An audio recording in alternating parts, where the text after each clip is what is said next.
Hello and welcome to today's ODTN use case team call.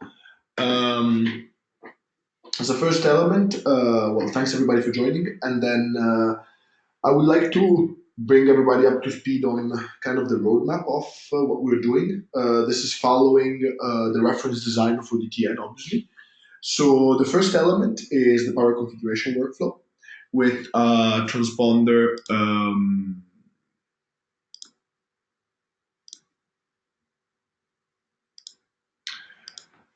So what we're targeting is a transponder power configuration, the open line system extension for the power configuration, and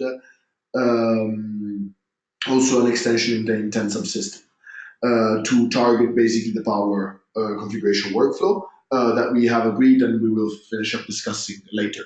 Again, the multi-instance ONOS, I know Jordan is working on it to give us an update on some consistency in the store that we found out was the problem. Bullion, who unfortunately couldn't join us today, is working on it with Jordan himself. Then obviously we need to extend the driver subsystem for the different transponders. Cassini is one of them, Nokia transponder is another one, and including others such as the Fujitsu transponder. Then on the roadmap is automated testing for different scenarios. At the moment, the testing targets a transponder, open line system transponder, but I would like it also to target a pure transponder to transponder back-to-back connection, and also a ROADM configuration if that comes into down the line. So I would like to make it modular enough to support all these use cases. As an optional element in the foreseeable future is the ROADM integration, depending on some of my discussions that I have with ongoing with the people from AT&T and Telecom Italia. So that's an important aspect. I know the people from the the Metro Hall project have a set of drivers that they do have in the pipeline to be submitted to ONOS that target an open ROADM modeled device. So that's good. Much of the work has been done. I would just simply like to integrate it into ONOS, make sure it works, and that kind of stuff. As soon as we get the power configuration working, I think one big step is the FAC in order to make sure that that also is covered in our use case. And as a long-term implementation, I would like this to be ported or at least to work partially with the micro-ONOS configuration effort that we are working on a parallel element. Myself, Sean, Tom, and others within ONF. This roadmap is really targeted for September, October timeframe. I would not expect all of this to be done by September, October, especially the optional elements. Some of them might come to a certain extent. But yes, I would target that for a first example of first next milestone of ODTN, and this is the roadmap up to that point. That point is because of the different conferences that we have. We have Connected Summit and the ECOP demo. So this is my thoughts. Anybody has any comments?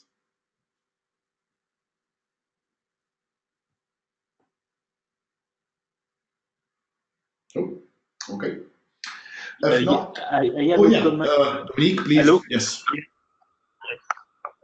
Sorry, because I was not at the two previous conference call. That's why I may have some lag.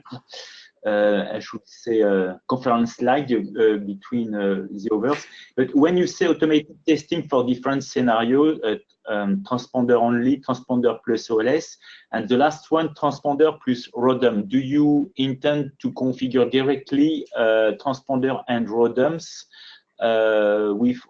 from ONOS? This is the scenario that you intend. That is definitely an option. It depends again on some of the discussion that I'm having with a few people from some service providers, and what will be their use case and what will be their interest. We have done such an effort to controlling directly ROADMs in the past, and that would definitely be an option. What we will end up doing is still TBD based on the different conversations that I was having. So that is something that I put there because I didn't want to replicate the bullet saying automated testing link. But the whole roadmap for it is still not defined yet, but it might be defined more in the upcoming weeks, depending on the discussion that I will have. I just wanted to put it on the roadmap so people know about it, and if they have some thoughts on how we should do it, just can comment on it. Make sense? Okay. Yeah, yes. In fact, you are targeting at the long term, at least in the roadmap, the phase 2.0 that we were initially thinking last year. Okay, if I understood correctly. Yes. Or it's actually I would like to rethink the 2.0 phase because that's not really a level up in respect to the open line system. Really, I see deployment with the open line system or with a rotary ring or rotary mesh as being at the same level, give or take, because one serves a point-to-point connection, the other one does not, but they are somewhat similar. The end-to-end, the phase 2.0, in my opinion, is really more about going and controlling each of the single components, such as amplifiers, docking systems.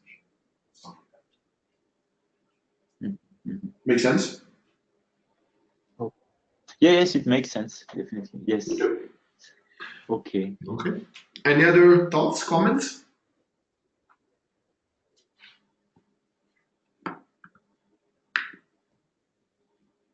Okay. If not, I would like to advise everybody to take a look at the ONF Connect call for papers. We started this call for papers in this week. So if anybody is interested in presenting the work they're doing within ODTN and within their optical community to the people at the ONF Connect conference, which is going to be the 13th to the 15th of September, if I'm not mistaken, in Santa Clara, I encourage you to submit to that CFP site. I am the chair of the ODTN track, as you guys might have expected. And I asked the help of Ramon, who is not on the call, to give me a hand in taking an overview of the papers, because he has a very strong academic background, and also he's been doing this for a while, being very involved in the OFC committee and the ECOC committee. So I enlisted his help to give me a hand on that. But again, if you guys are interested, please do submit your work or submit the work that you and your peers have done at the CFP. We have about 7 or 8 slots of half an hour slots, out of which one will probably be taken by myself to give an overview of the current status of the project and a deep dive in the changes that we have made since last year.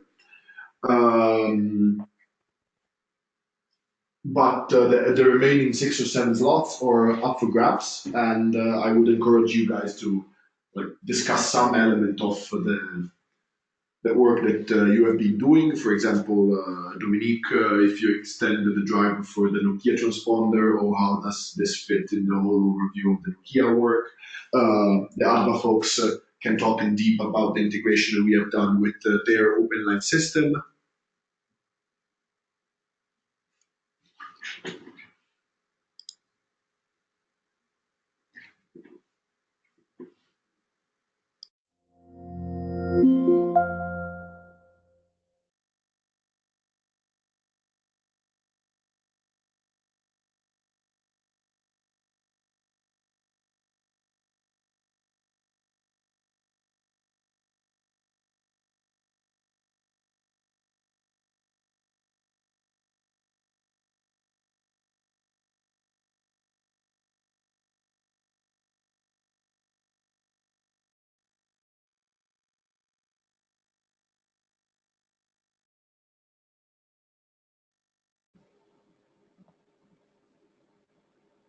Can you guys hear me? Yes, now we can. Okay, really sorry about that. I don't know why I got dropped, but well, the screen is still seen, so that's good. And I connected again, so it's good we can talk. Okay, point being, I was just saying the other folks can comment, can deep dive on what they're doing with us in the collaboration. We'll probably have like some other presentations from other people in the community. So I encourage everybody to just submit. For example, if we're talking about a GMPI integration, maybe something's going to be there like that. But please take a look at the CFP and check out what you could present and submit it. Would be greatly appreciating anybody's work. Any questions? I can actually show you guys what CFP looks like.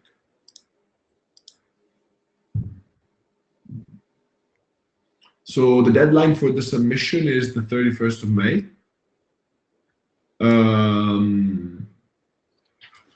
Which is 9 a.m. June the 1st for Pacific Standard Time. So please do submit any proposals. I'm just going to remind everybody to do it. Okay, so I know we have had a discussion within the community last time about the power workflow, and I actually went back to the people from Alpha. And they agreed on the workflow we discussed last time. So the end-to-end idea is that we are going to retrieve the target power, or actually range, from the receiving transponder, and the transmitting capabilities from the transmission transponder. Supposedly that these two are bookended. The same. The ranges will be received from us, or something that two transponders can do and can output and can receive. Then we will have a request to the OpenLine system with the minimum maximum range of power that we need on the output port.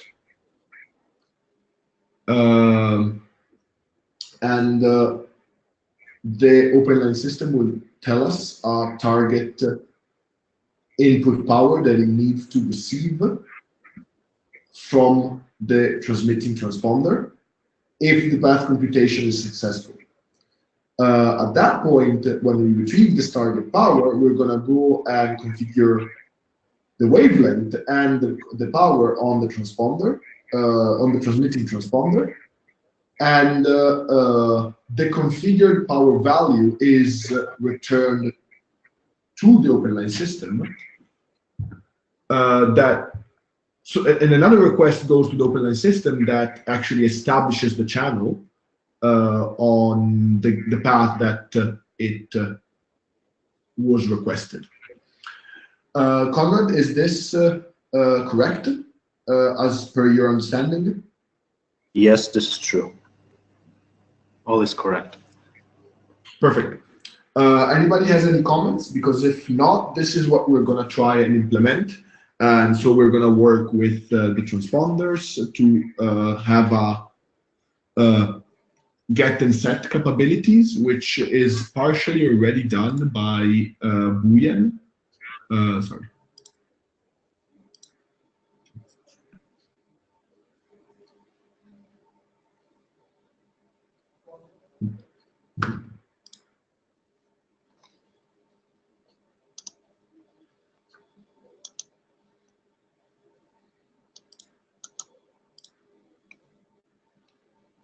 So in the, we already have a patch from Booyan Yan that shows the power configuration from the with OpenConfig for the Cassini box. I expect this to be usable for many other transponders that submit an OpenConfig model. It's just a matter of making sure that it works. So for now, we're keeping it specific to Cassini because that's what we tested against. So if anybody is interested in seeing how it works, you can go take a look at this patch. And this is for the transponder side. We're still work in progress. We just need to make now the OpenLane system patch too, to receive within the iteration with the OpenLane system the power. And that would require probably changes to the intent subsystem somehow. And we will need to make sure that that works with the intent subsystem too, or make it happen in a different way. I need to take a look at the ONOS architecture to make sure this is how to do this. But if you guys are interested, we're going to start with the transponders, and this is the way we're going to do it. And it's a basic, very simple target output power on the optical channel tag that we're going to use. Okay, going back here. And then I'm going to work with Conrad and Rafael from ON.Lab to make sure that the OpenLane system controller, we can establish this set of calls with it and go back and forth to it. On this note, I just wanted to go to Karthik and understand what's the status of the TAPI release that we would probably need, because it contains the TAPI 2.1, sorry, 2.2, which contains the RPC for the power. Right. So we released the RC1, Andrea, like on April 8th. So that was 2 weeks ago or 1 week ago, right? Yeah. So it's available on our TAPI GitHub, and you should be able to see it under releases. And you can download the RC1 and test it out, and just let us know, because we would like to do RC2 on May 10th, which will include all the bugs that we find in RC1, as well as any issues, right, from various testings, or even people reviewing it and trying against their use cases and seeing if there are gaps. So that's one thing. So I would really, really encourage everybody to look at the RC1 for 2.2. And that includes all these power updates, but in the previous TAPI call, Arturo said that he will propose additional updates, which will go into RC2, couple of additional parameters for power. So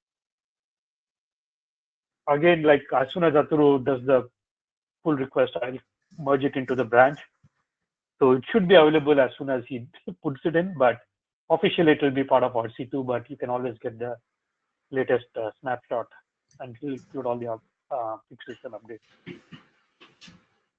Okay. One note that we have not included in RC1, we have not updated the open APIs and the reference implementation, because we just don't have the time and resource right now. But the plan is to still target it in RC2 or RC3. Okay, that makes sense. But as far as TAPI is concerned, the normative is the TAPI YANG. So okay, see all of these right now. It's mainly because of resources, nothing else. It's not any strategic decision to omit this. It's just that if you have the resource, or if I can find the time, I'll just do this as soon as I find it. Okay. Okay. Yeah, that I know it's always a resource constraint. So thanks for the update. Do we have a target release date? So the target release date is, the actual full release will be June 7th, 8th. Let's see. I targeted some date in the first week of June. Okay. So let's see. I'll probably say June 10th.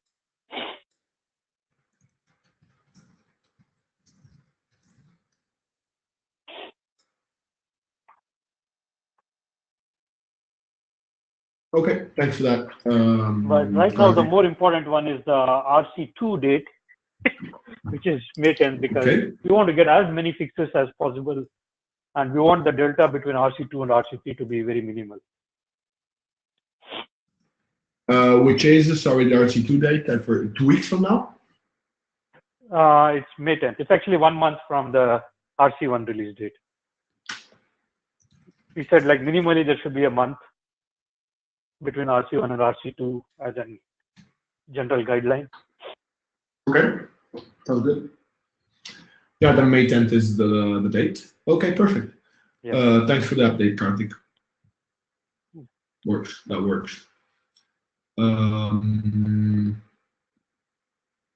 Okay, just to take a look at the Jira stories. So here, and see what the state of everything is.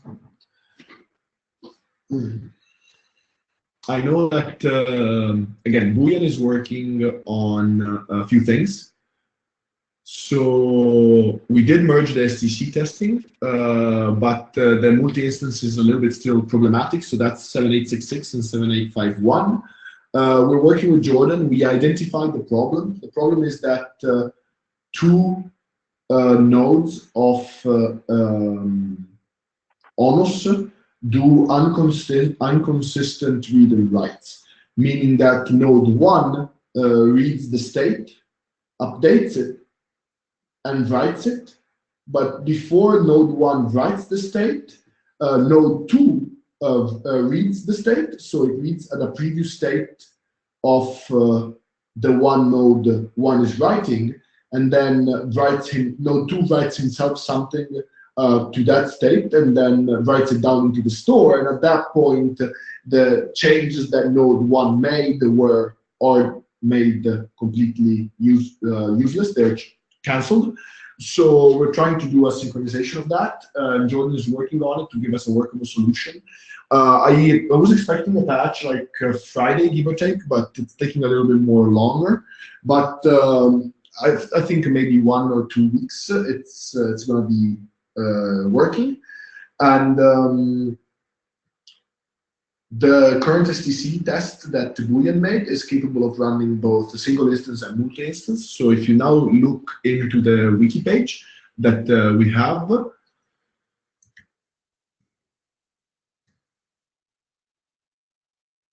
there is a very nice done STC page in the develop for ODTN.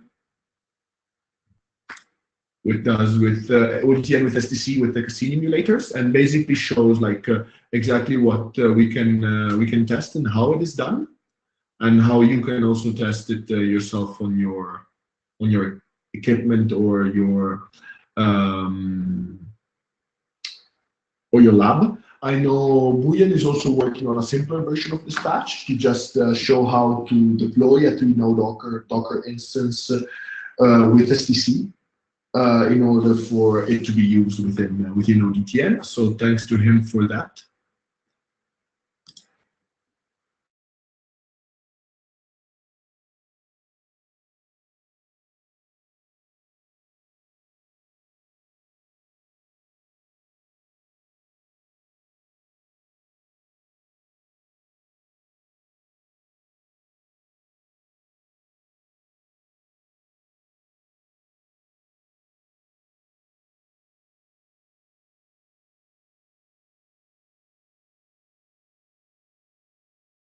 How to exactly match the range, because at the moment, if I'm not mistaken, that patch is retrieving a single value.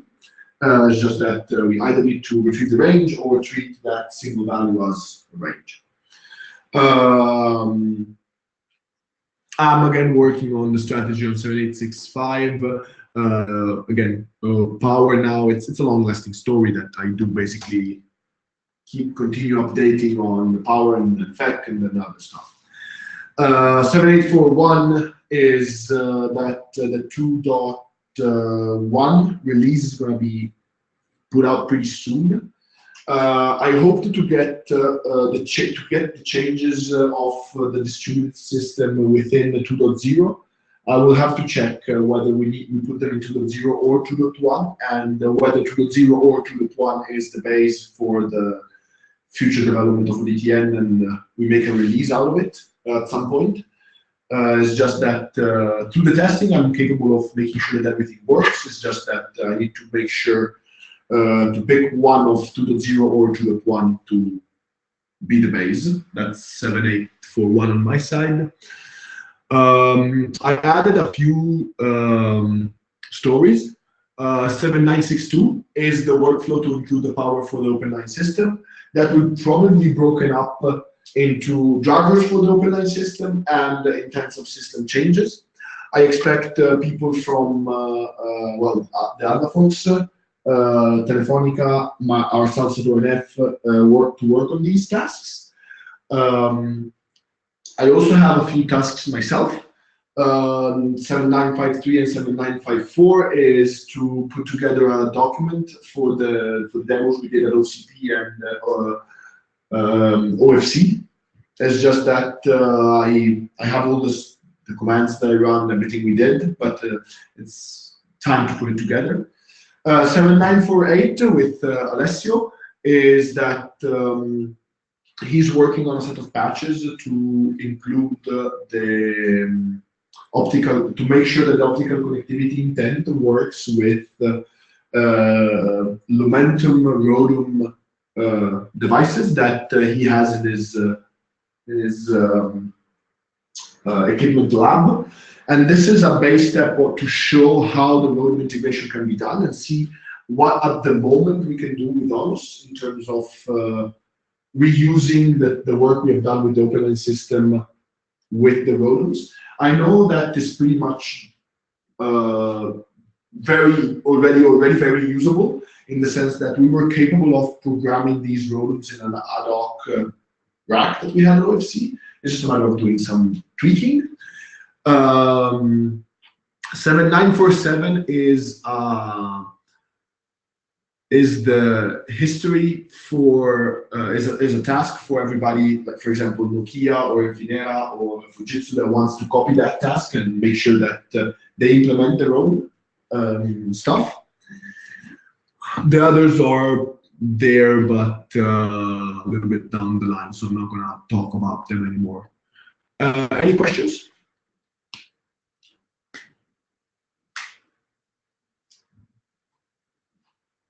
The plan for the power implementation is that we're going to show an example of the driver as we did in the past, and then people can take a look at it and copy it or inspire their driver based on that to make sure it works with the OpenLine system and the power configuration workflow. Okay. Yes. For the GMPY integration, I had a very productive discussion with Kevin, who is in the call, Gert, and Vittorio from Polytechnic of Turin. I am going to go and discuss this specific topic in the GMPY or ONOS integration with the people at Polytechnic of Turin tomorrow. Thanks to Kevin, he put together a very nice presentation that I have put in our drive. The presentation is this one. If you guys are interested, please go through it and provide some comments. Before I give you an overview of this complete presentation, I think it needs a little bit further discussion tomorrow and some details, and then I'll spend one of the next meeting or the other one from now talking in a little bit more detail about this. Kevin, do you want to just give us like a 2-minute overview of what we discussed? Sure. Thanks, Andrea. So obviously, one of the opportunities before us is to take the GMPy tool, which has been built initially from a planning perspective, and take that into a physical path simulation tool within ONOS. I think the first thing that I'm focused on is making sure that we have a common understanding, and this was a reason for me to try and put the pack together to capture that. Because I think the first thing that we need to do in any of this view is to define what data needs to be transferred between the two environments in order to make sure that we can actually do an accurate path simulation. So what I've done here, and I'm not an expert in GMPy either, so I'm actually learning this as we go along. But I've tried to identify what I believe needs to be taken in by GMPy, and as Andrea says, the discussions are ongoing as to whether this is correct and whether this is sufficient for what ONOS needs down the line. Thanks, Kevin. So if anybody has any ideas on this, I'm just gonna go ahead and put this link in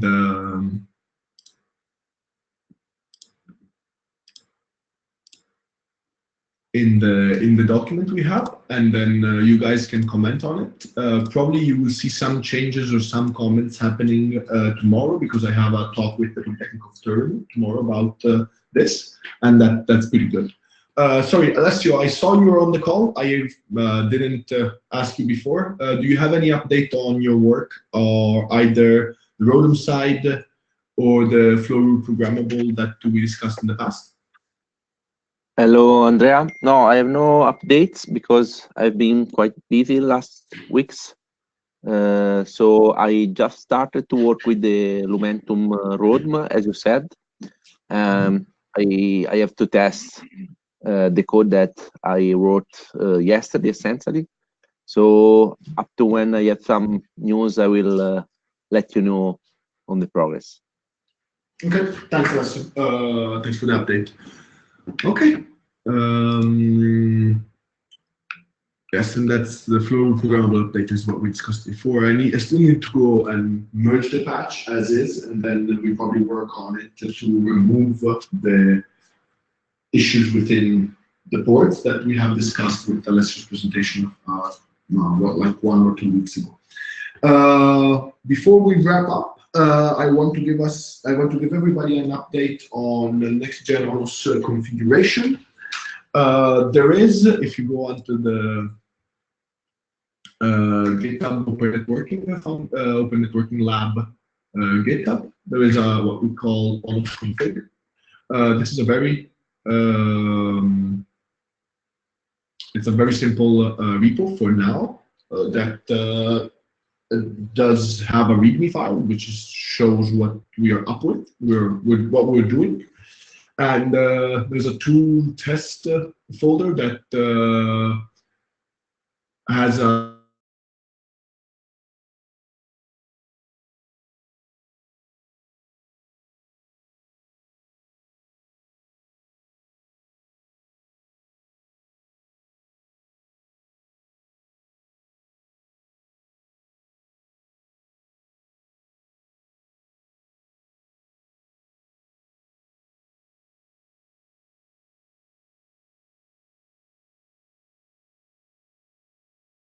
going to speak to GMI on the southbound as part of this subsystem, but in the next, as soon as the system is in a usable state, we're going to have an update with an inclusion of GMI to netconf translation service that enables to plug netconf devices into this subsystem and treat them with the same level of rollback capabilities, configuration tracking that we are targeting with ONOS config.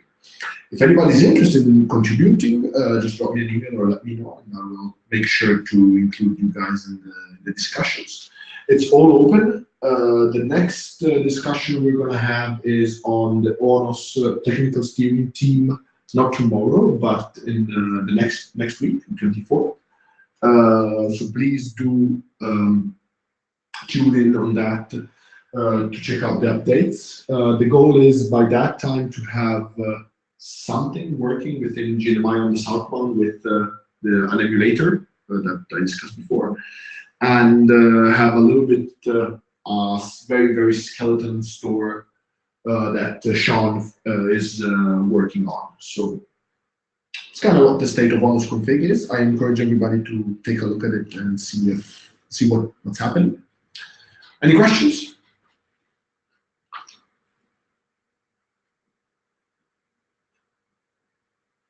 Okay. If not, I'll go back to the agenda. But this was my last point. Does anybody have any thoughts, comments, discussions that they want to open?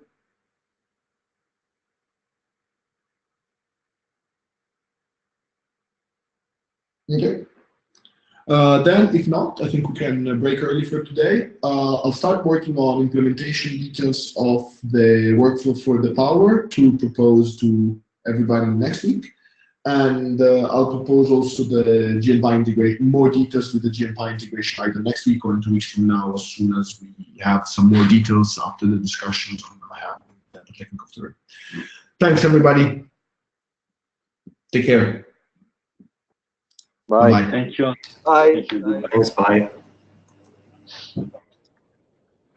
Bye.